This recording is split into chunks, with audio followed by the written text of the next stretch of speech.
ഓരോ വർഷവും അബ്രോഡ് സ്റ്റഡീസിനായി വിദേശത്തേക്ക് പോകുന്ന സ്റ്റുഡൻസിന്റെ നമ്പേഴ്സ് കൂടിക്കൊണ്ടിരിക്കുകയാണ്.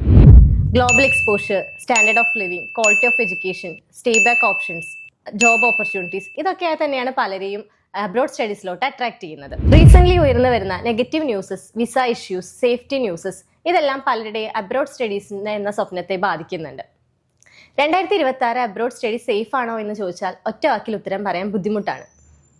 നിങ്ങൾ ചൂസ് ചെയ്യുന്ന കൺട്രി, സിറ്റി, യൂണിവേഴ്സിറ്റീസ് ഇതിനെല്ലാം വേണ്ടി നിങ്ങൾ ഓപ്റ്റ് ചെയ്യുന്ന ഏജൻസി ഇതെല്ലാം ഡിപ്പെൻഡന്റ് ആണ്. എല്ലാ രാജ്യവും സേഫ് ആണ് നിങ്ങൾ പൊക്കോളൂ എന്ന് പറയാൻ നമുക്ക് ഒരിക്കലും പറ്റില്ല.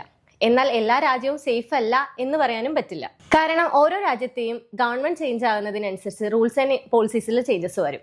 അതേപോലെ തന്നെ ഇലക്ഷനോടനുബന്ധിച്ച് ഇമിഗ്രേഷൻ ടൈറ്റ് ചെയ്ത് വിസ റിജക്ഷൻസിന്റെ നമ്പേഴ്സ് കൂടും. കൺട്രീസിൽ വരുന്ന റൂൾസ് ചേഞ്ചസിനെ കുറിച്ച് സാധാരണക്കാർക്ക് അറിയണമെന്നില്ല.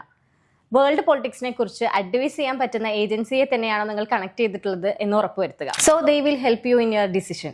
First of all, country selection. എക്സാമ്പിളായി നമുക്ക് US തന്നെ എടുക്കാം. ഇപ്പോൾ US പോകുന്നത് സേഫ് അല്ല. ഇന്നത്തെ സിറ്റുവേഷൻ വെച്ച് കോമൺ സെൻസ് ഉള്ള ഏതൊരാൾക്കും മനസ്സിലാകും ട്രംപ് കൊണ്ടുവന്ന അമെൻഡ്മെന്റ്സ് എത്രമാത്രം ലോജിക്ക് ഇല്ലാത്തതാണ്. ഈ കാര്യങ്ങളൊക്കെ നിങ്ങൾ അപ്രോച്ച് ചെയ്യുന്ന ഏജൻസിക്ക് നിങ്ങളെ അഡ്വൈസ് ചെയ്യാൻ സാധിക്കണം. ഇത് കൺട്രി സെലക്ഷന്റെ ഒരു ഇമ്പോർട്ടന്റ് പോയിന്റ് ആണ്. ഇപ്പോഴത്തെ ഒരു ട്രെൻഡ് അനുസരിച്ച് എല്ലാവരും യൂറോപ്യൻ കൺട്രീസ് സെലക്ട് ചെയ്യുന്നതാണ് നമ്മൾ കാണുന്നത്. കാനഡയിലോട്ടുള്ള ഫ്ലോ കുറഞ്ഞതും US ഈ ഇഷ്യൂസും ഓസ്ട്രേലിയ ആൻഡ് ന്യൂസിലാൻഡിലെ കേസസ് എടുക്കുകയാണെന്നുണ്ടെങ്കിൽ നിങ്ങളുടെ പ്രൊഫൈൽ അത്രയും പെർഫെക്റ്റ് ആണെങ്കിൽ മാത്രമാണ് അവിടെ ഓപ്റ്റ് ചെയ്യാൻ പറ്റുന്നത്. ഇതൊക്കെ തന്നെയാണ് മെയിൻലി യൂറോപ്യൻ കൺട്രീസിലോട്ട് സ്വിച്ച് ചെയ്യാനുള്ള റീസൺ. യൂറോപ്യൻ കൺട്രീസിനെ കുറിച്ച് പറയാനാണെങ്കിൽ എല്ലാ കൺട്രീസും PR ഫ്രണ്ട്ലി ആണെന്നില്ല. അതേപോലെ എല്ലാ കൺട്രീസിലും ബെറ്റർ യൂണിവേഴ്സിറ്റീസ് ഉണ്ടാകണമെന്നുമില്ല. സ്റ്റഡീസിന് ഇമ്പോർട്ടൻസ് കൊടുക്കുന്ന നിങ്ങളുടെ ബഡ്ജറ്റിനനുസരിച്ചുള്ള ഒരു കൺട്രി ചൂസ് ചെയ്യാൻ നിങ്ങൾക്കൊരു ഹെൽപ്പ് കിട്ടിക്കഴിഞ്ഞാൽ യൂറോപ്യൻ കൺട്രി എപ്പോഴും ബെസ്റ്റാണ്.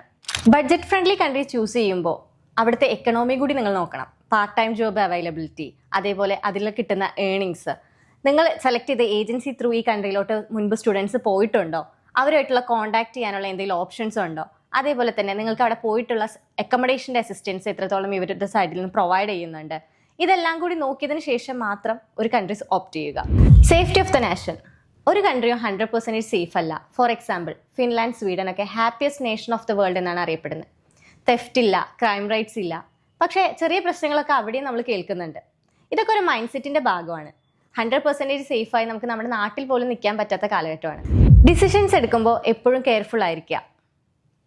കൂണുകൾ പോലെ പൊട്ടിമുളച്ച ഒരുപാട് ഏജൻസീസ് നമുക്ക് ചുറ്റുമുണ്ട്. ഒരു ഏജൻസിയെ സെലക്ട് ചെയ്യുമ്പോൾ അവരുടെ years of experience, travel history, അവിടുത്തെ കൗൺസിലേഴ്സിൻ്റെ നോളജ് ഇതെല്ലാം മൈൻഡിൽ വെച്ചുകൊണ്ട് സെലക്ട് ചെയ്യാൻ നോക്കുക. അതിന് പുറമെ നിങ്ങളുടേതായ റിസർച്ച് നടത്തുക. നമുക്ക് ഒരുപാട് സോഷ്യൽ പ്ലാറ്റ്ഫോംസ് അവൈലബിൾ ആണ്. അതിലൂടെ അലുമിനീസിനെ കണക്ട് ചെയ്ത് ഓരോ കൺട്രീസിനെ കുറിച്ചും അവിടുത്തെ യൂണിവേഴ്സിറ്റീസിനെ കുറിച്ചും അറിയാൻ നോക്കുക. ഇങ്ങനെ കെയർഫുള്ളി നമ്മൾ ഡിസിഷൻസ് എടുക്കുകയാണെങ്കിൽ still abroad education is A good option for your future.